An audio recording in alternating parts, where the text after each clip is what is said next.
Hi, this is Alan Kinney. I nerd out about learning, design, philosophy, and technology. Today, I'm interviewing Ashley Thomas. Enjoy the show. So let's start with who are you? What do you do? How did you get into corporate education? Thanks, Alan. My name is Ashley Thomas. I'm a learning and development program manager at Google, specifically with supply chain in the Google Cloud.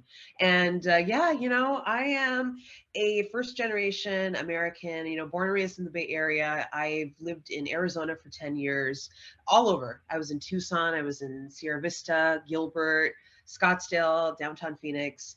And 4 years ago, I moved to Colorado, Boulder, Colorado, and then Denver, Colorado. And I'm back to the Bay Area. And, I've been in learning and development for over a decade. And it's amazing. Time flies. And, right, Alan? I'm sure you can relate to that. I can. And for me, I always think of the hero's journey with, Joseph Campbell of like the arc. And I think Mhm. my arc was joining Google. And, throughout my career, there's been so many ups and downs. I was a government contractor with the DoD. I started out in higher education. I was an English major. I got my Oh, cool. master's.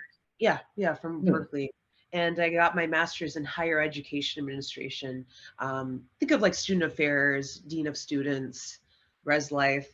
And then I realized, okay, that's not for me. And so throughout my career, I think it was just these ups and downs, and having been laid off in corporate education like two times, it's always I think I've trained myself to really figure out that value prop, but also accept the fact that there's certain things out of our control, that there's a director that doesn't know what we do in terms of learning and development, and we're the first ones out the door. I've accepted that. It's kind of the inherent risk. Yeah, I mean that's a really good point. I've had a similar experience, lots of layoffs, and that's the thing they say, right? Marketing, training, recruiting, always the first ones out the door. So like when you're thinking about that experience, trying to justify the work, like how do you go about doing that in your day-to-day job? Is that something that you proactively do, or is this a regular thing? Like how do you think about that? Yeah, sometimes I'm on the fence because I've been going through like a personal awakening, like post COVID. I mean, we're still in the pandemic, and like pre-post quiet quitting, great resignation, and right now I don't know what the term is of like tech companies are laying everyone off and banks are failing. I found myself really trying to index on my personality, and it's one of those things of, what does that really mean? Like just yesterday, I was stumbling on LinkedIn and I found someone who is a communications designer, a presentation designer for the for his exec team. Okay, And for me, interesting. yeah, I thought that was really interesting. This person has a graphic design background and Hmm. does visual storytelling, visual design, and has translated that in the corporate space to, have really great all team meetings, town halls, for the exec team. And with me personally, I think it's one of those things of, okay, I am a strong facilitator, and oftentimes I get tapped in. Prior to talking to you, Alan, I actually was part of a webinar on this professor from Carnegie Mellon who wrote a research book of how women should say no to non-promotable work, NPT, Interesting. Huh. NPW. Tell me about that. Yeah, Don't give me the whole webinar. so I found this really interesting because I don't know if it's a matter of women are the first to volunteer or they're asked to do it, but studies show, and I took some notes just really quick, that um, women are the ones that usually do they help coworkers with personal problems, they edit, proofread, compile the work of others. There's a lot of onboarding, training, mentoring. And I kind of thought to myself, that's my whole field. So is my Yeah, whole field non-promotable work, and that's a fair point. I've experienced the same thing in my career, despite being male. I think a lot of people say that training and education in general is a pink collar industry, Mm, and typically training teams tend to be predominantly female, and that's something that I'm top of mind for me, obviously being in the industry myself for such a long time, being passionate about education. It's something from like a non-promotable standpoint. You'll see that more often than not, people leading learning and development team maybe not having a background in learning and development, and that speaks to that experience. And I think that sometimes people coming over from sales or from other people related areas in HR will frequently come over training teams. So like there's definitely something to that, but at the same time, I feel like professionalizing what it is that we do really fights against that a little bit to remove that bias. So I think like during my career early on, I rarely saw anyone from L&D in leadership. Now I'm seeing a lot more people in leadership who have that L&D experience. And I think it's actually very transformational for leaders. The interview's for you, but I thought I'd like to check that in there as well. But just Oh, each yeah. conversation.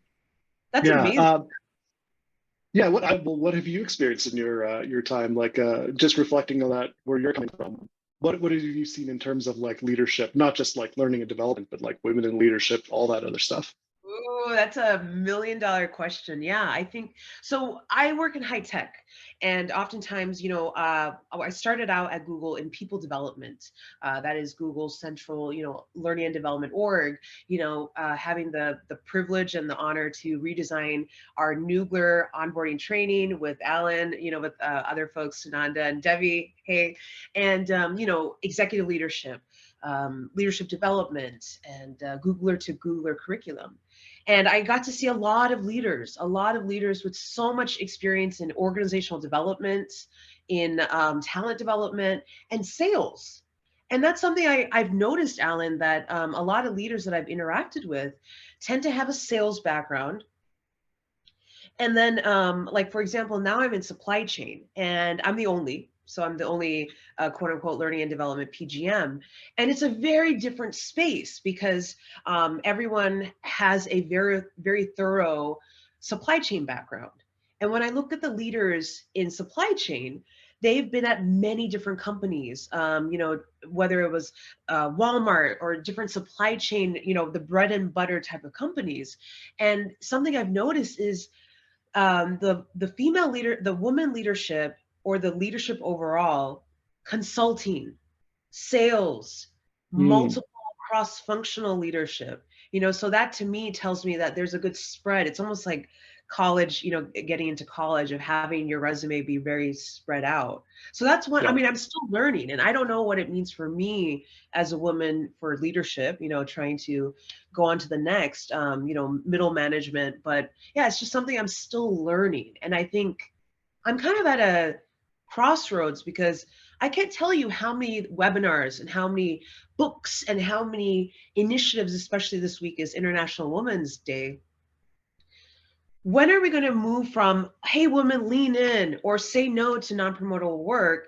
And how do I actually see it for myself in the representation, in the pathways? I know there's different programs at Google for leaders, for emerging leaders, but yeah, it's just something I'm kind of like, it's a light bulb for me. Interesting. Like, what would you say to Ashley from 10 years ago, now knowing what you know about the industry? And like, if you were to go back, rewrite your career and your history and the moves you make, would you change anything? Would you do anything differently? I would. I mean, the biggest thing I've learned, so little Ashley, when you were still in your 20s, right? Ashley, so 10 years ago, I would have been 24 years old. Throughout my 20s, I would have told myself, if you think you're going to work really hard and not tell anyone and let your work speak for itself, guess again. Promote your work. It's being Asian, I've been taught, it's like, just put your head down, the work will speak for itself, and then they'll notice you, or don't rock the boat. And I think leaders often, because they don't see everything on a day-to-day level, you bring stuff up, you identify the roadblocks, and I would tend to surface that and do more work. Okay, I know there's a roadblock, but I'll just do it myself. So I would have told myself, 10 years ago, say what you're going to do, make sure you do visible work. Also, try to connect the dots, do more work with metrics, with data folks, do more cross collaboration. And also you're a designer, but don't hone in on only doing design. There's people, I think oftentimes managers and leaders want to know, okay, what's your bandwidth? It's not me personally. It's like, okay, if there's more bandwidth that we need to reconcile with, let's hire. I, as a manager, will make the case to hire more people. I didn't realize that. Yeah, yeah, that's definitely part of the skill set there, and you'll use that all throughout your career for sure. That's great advice, and I think plus one to everything that you said. And I think all of us could stand to listen to some of that advice, even currently wherever we're at. I'm I still want to. learning. I am not a master. Well, I mean, that's why we're here. We're all still learning, right? Going back to something I wanted to pick on just a second. So I know that you had experience as well in the government domain. I know that there are people who listen to this, people who read my newsletter, who are in higher ed, some in government, some in corporate. How would you compare, contrast those two, working in government versus the corporate sphere in terms of learning and development? Ooh, such a good question. Yeah, so I was in government contracting for 4.5 years, and I was an instructional designer, and we had a team of subject matter experts, project managers, graphic designers. And so the biggest thing of working as a contractor in the Army and doing startups, being in L&D and startups in the corporate space is, whoa, resource. You know, Usually when I've been a designer in the corporate space, it's me. They'll hire a director of learning and development, and it's me. So I'm the project manager. Sometimes it's me. I'll be honest. And then I'm the designer. I'm the project manager. To my point, that was one big difference. Another is, I hope I don't offend anyone. The bureaucracy, the slow bureaucracy. And I remember one of my mentors when I was a contractor for the military said, you know, people who work really hard get rewarded with more work to do.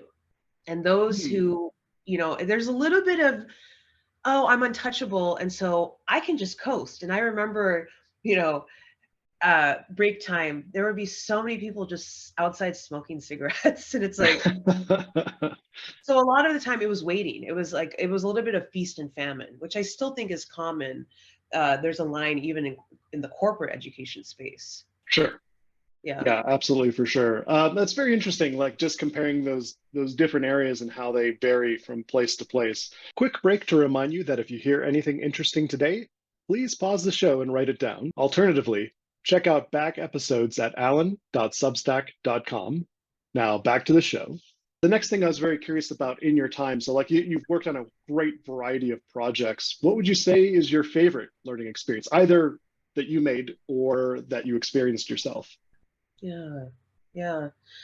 I alluded to it earlier, just being part of a team to redesign, onboarding. I think oftentimes onboarding is synonymous in the corporate education space of, yeah, we need it. There's no way we can't have it.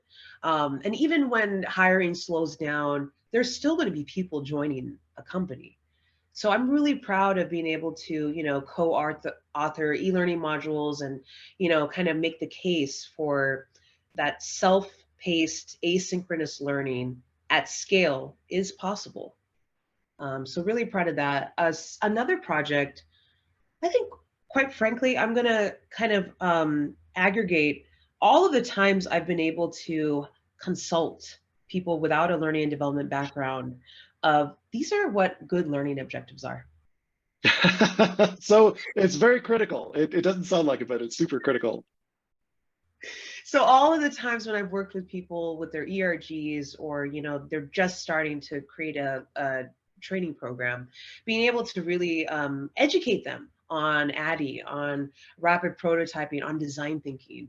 Those are memories I will never forget. Whether it was me speaking at presentations or being able to consult during their team meetings or just facilitating design thinking sessions, design sprints.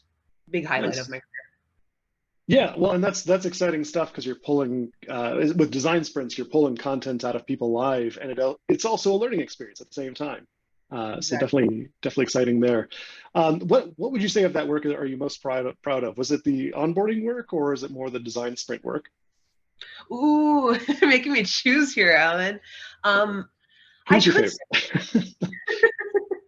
I could say it was the onboarding work, because I'm not gonna lie, I do like prestige. I like the visibility that the onboarding project gave. But my favorite is being able to empower from a one-to-one perspective. So it was the design thinking sprints. Um, Most notably in terms of presentations, I was able to speak at the 2022 Learning and Development Summit at Google, specifically on design thinking with Preston Yoshioka, and that was a big highlight. Just reading the reviews and the comments, the feedback. Yeah, nice. Like, what did you learn in doing that process? Like, what have you changed how you look at design sprints? Yeah, I think it's the fact that design sprints aren't. They can be very. Uh, they can morph into whatever you're trying to do. It doesn't have to be this. Everyone flies out, and you have to dedicate 2 days or 90 minutes. It could be micro. I think for me, it was just the fact that there are design sprints like dot voting or eights, crazy eights, or in terms of postmortem activities that you can leverage a toolkit. And before, I always thought it had to be very prescriptive and it had to follow this arc. No, it could be really plug and play with the different design thinking activities. Yeah, and for folks who are completely new to the space, especially in instructional design, I find a lot of instructional designers don't even do design sprints at all, and that's okay. But how would you what how would you describe what is a design sprint? Where does it fall into the overall process, be it Addy or SAM or whatever? And what's the output? Yeah, yeah. So, in a nutshell, design thinking is you're trying to really understand the user and you're empathizing with them and you're trying to create something, whether it's a product or a learning experience for the user. It's not going to be top down, to the user. So, in terms of a design sprint, there's different scenarios, right? We need to create a different learning program, or there's always different scenarios. And so when it comes to design sprints, you're really providing the environment to really get at the heart of why are we doing this and what does the user need. So oftentimes, when you have like user interviews, you're kind of aggregating, you're collecting all of that user feedback, and then you're looking at, okay, so I'm going to give like a concrete example. Okay, what kind of onboarding program should we create for the recruiting team? So it also starts with, okay, who are we recruiting? Who are the users? And then what does a recruiter need to know the most? And then design sprints are really able to, you have everyone in the room provide, ideas. Okay, maybe from a global standpoint, we provide localization, or, I'm just giving examples. And so Yeah, essentially, in a nutshell, design sprints are meant to get as many ideas on the wall. And there's a process of synthesizing, whether you're voting, you're downvoting or upvoting the most popular ideas. And then it gives you a direction forward. So it's part of the analysis and the design phase of Addy, right? Because you're brainstorming, and it's going to be your first milestone for actual design and development. yeah, that's a great answer, and I think some people are still kind of stuck in Addy, thinking about things very linearly of like analysis, design, and the development. And really, classically, Addy is one of those models that you should be evaluating at all times, and part of that means like dipping in and out of analysis and design, dipping in and out of development and design, right? So like it's something that you can do out of order. It's something where you should definitely revisit your analysis with new information, and that happens all the time in a design sprint, right? Have you ever been asked to create bad training in the past? And what was it? Okay, I'm not going to name any names, but I had a manager when I was doing call center training, so customer service training. I had a manager who would always say, "We have a crisis. We have an emergency. We need to do this." And I really have respect for people doing call center training, customer service training, because information is moving so fast that sometimes the customer will be telling a rep something that a rep doesn't know. So Yeah, it comes down to, right? It comes down to content, knowledge articles, and then you have micro learning and just in time and learning in the flow of work. The solution, and I'm not proud to say it, but it was what was needed at the time, was creating one pagers. The reason I think it's bad is because if you create that, people are going to be overwhelmed by all of the information they're taking. So how do we make sure that rather than looking at a one pager that takes them away from the phone, that takes them away from writing emails to the customers, because that's their measurement, that's their metrics, right? How fast absolutely. they solve a case. So rather than have me creating one pagers that get stale very fast, I could have merged with Confluence, the knowledge article, and we could have had some type of API. And again, this is being idealistic. Something that would have popped up, just I know there's different training vendors that walk me in terms of it's on the screen, it pops up, or just I think even taking a step back, and it's like, how do we create a support system so we have more mentors on the ground, we have senior sales reps that are able to answer this, from a train the trainer standpoint. There could have been stuff with that space too. I agree. And I love your user focus here. And I think that's what makes you such an excellent designer, is really focusing on, at the end of the day, what do these folks need in order to get their jobs done? And really like having that logical, going back to the start of the call here, having that logical step by step from like, here's the training intervention, whatever that looks like, classroom or onboarding document or something inside of Confluence, all the way through actually performing the job and then getting whatever, call time or customer satisfaction, whatever all that is.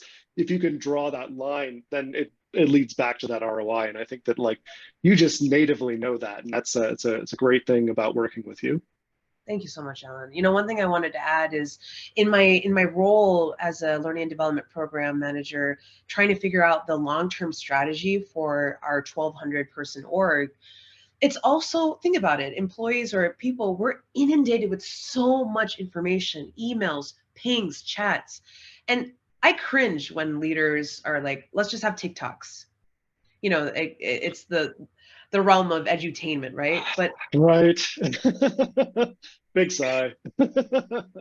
for me, something that I'm really wanting to learn more is content strategy. It's really being able to map out, I think learning in the flow of work, but content strategy. How do we really make sure we're, even from a visual design standpoint, going back to when I told you about the LinkedIn profile that I saw with communication designer. So I just wanted to Yeah. put that plug that content is everything. And you could argue that for the right amount of content, I will watch 12 hours of Netflix, right? Same. It's kind of hard to take 1 hour of compliance training at work. So how do we bridge that gap? So just a food for thought. Love it. Okay, well, let's wrap up here. I want to thank you for being my guest today, and I definitely learned a lot, and I hope the listeners did as well. Thank you so much. You rock, Alan. Thanks.